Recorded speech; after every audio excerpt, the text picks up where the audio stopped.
عید غدیر بھی ہے۔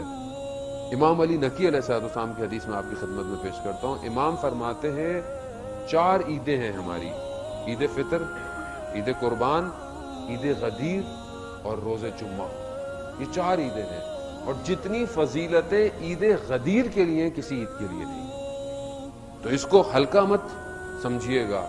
کتنے فضائل ہیں، مفاتیح الجناح کھولیں، احکام پڑھیں، لباس بہترین پہننا، لوگوں کو دعوت دینا کھانے کی، ہلکا روایات ہیں افطار کرانا، کتنے انبیاء اور صدیقین کے برابر ہے کسی کو اگر انسان انجام کرے۔ بچوں کو عیدی دیں تاکہ ان کے ذہن میں ہو کہ آج کا دن بہت امپورٹنٹ دن ہے۔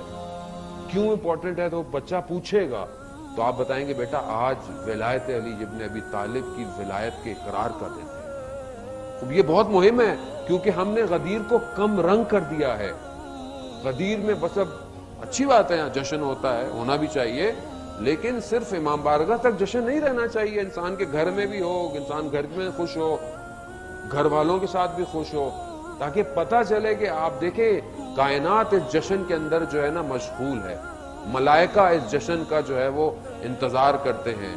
اگر روئے زمین پر اگر نگاہ پڑتی ہو اور جو یا علی کہتے ہوں ان کے چہرے مرجھائے ہوئے ہوں جشن والے دن، یا وہ جشن نہ منا رہے ہوں، تو پھر ہمارا کیا مقام ہوگا کائنات میں؟ تو عزیزان محترم، اس جشن کو جتنا ہو سکے اپنی حیثیت کے مطابق اس کو منائیں۔